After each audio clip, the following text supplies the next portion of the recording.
O Prisma, ele é um ORM bastante intuitivo no sentido de você ter primariamente um esquema, que é o arquivo principal, podemos dizer assim, do seu banco de dados.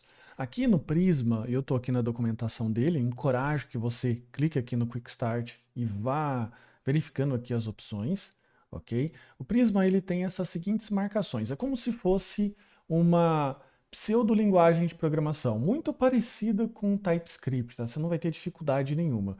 Então ele vai ter aqui o model, que significa a tabela, o nome desse model e aqui os seus campos e o tipo daquele campo.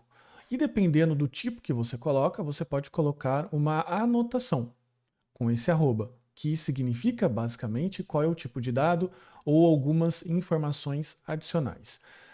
Nesse caso aqui, do model usuário, você vai ter o ID. E o que é o ID no banco de dados? É um número de identificação daquele registro. É como se você olhasse uma ficha de usuário e aquela ficha tivesse uma identificação, que nesse caso aqui ela vai ser numérica. Então, esse campo aqui vai ser do tipo int, de inteiro.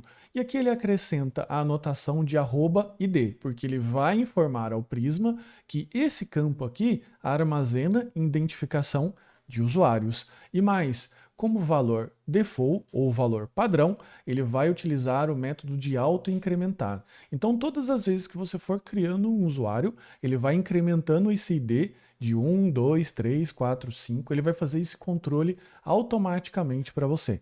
O Prisma não, o banco de dados, beleza? E aqui logo abaixo, você tem algumas outras informações, como por exemplo, o e-mail, o nome, e o relacionamento. Se você verificar aqui, o e-mail já é meio que autoexplicativo, ele é do tipo string e ele tem uma marcação aqui, @unique. O que significa esse unique? Significa que esse registro, essa ficha de usuário com esse ID, tem esse e-mail e esse e-mail tem que ser único em todos, entre todos os usuários. Ok? Então ele vai fazer essa verificação aqui para você.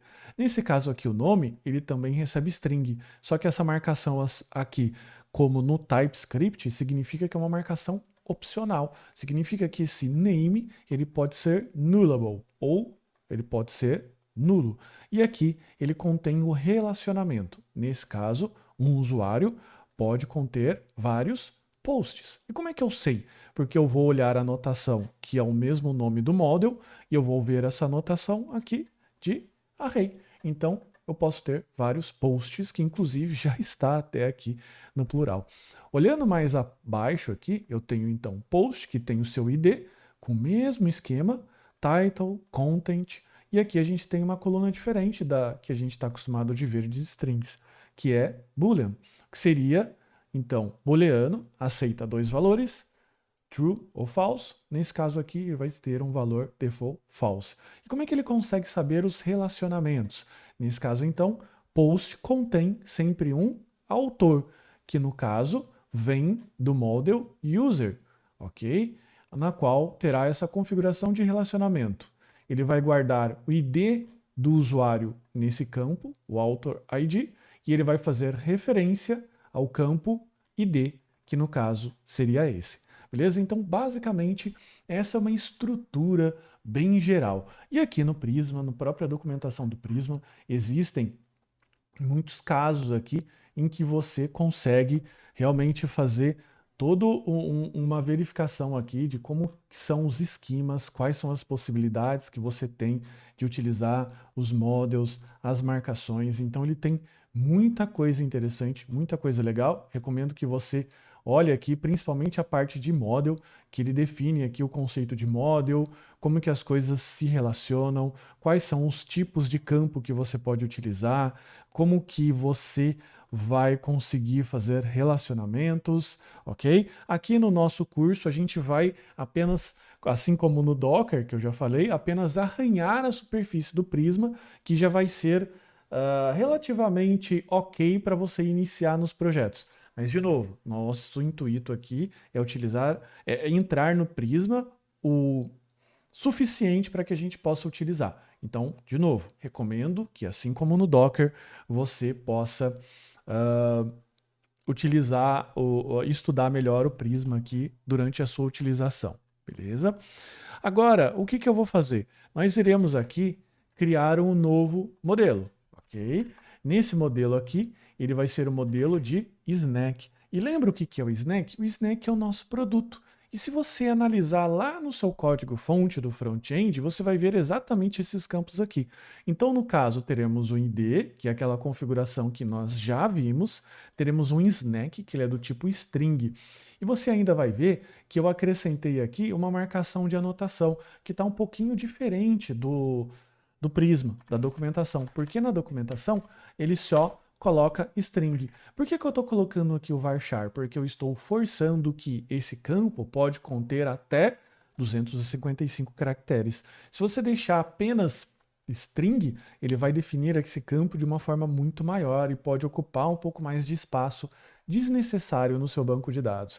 Ainda temos o name, description, o price, ele é do tipo decimal. E o que é decimal? É tudo aquilo que tem vírgula. Só que não é um número com vírgula qualquer. Porque se eu colocar aqui, ó, por exemplo, price, vamos imaginar que eu vou definir ele como float, que é um campo que ele tem ponto flutuante. Qual que é o problema de definir um campo preço como float? Porque esse campo aqui, ele pode conter problemas de dízima, ou seja, entrar aqui, por exemplo, 16.6666 ou no caso aqui 333. Então o dinheiro em si, ele tem algumas propriedades específicas, como por exemplo, deve suportar apenas duas casas decimais e fazer arredondamento para cima ou arredondamento para baixo. Então tudo isso já está pronto aqui no Prisma.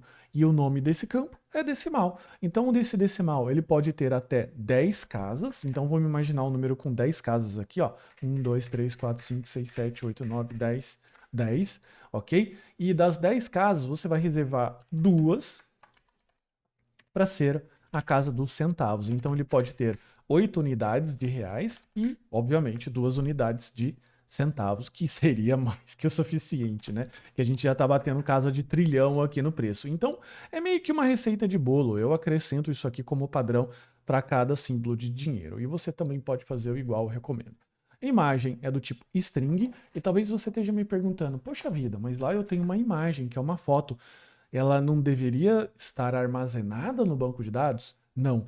No caso, a imagem, ela deve conter o endereço da imagem, como por exemplo, minha imagem ponto algum servidor ponto net, por exemplo, ok? Ou ponto .com, alguma coisa do tipo assim, beleza? Então você precisa ter, você não pode armazenar arquivos no banco de dados, porque imagine um arquivo que tem 10 mega vezes a quantidade de snacks que você tem. Então, rapidamente você lota o disco do seu banco de dados e você trava o banco de dados inteiramente.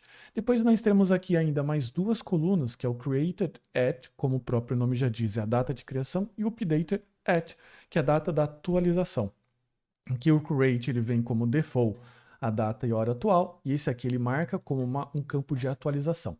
Esse aqui, basicamente, é o nosso esquema. E o que eu faço quando eu inicio o meu esquema? Quando eu crio o meu esquema, eu preciso fazer uma migration, ok? Mas antes, nós iremos aqui adicionar um comando que é um comando de formatação.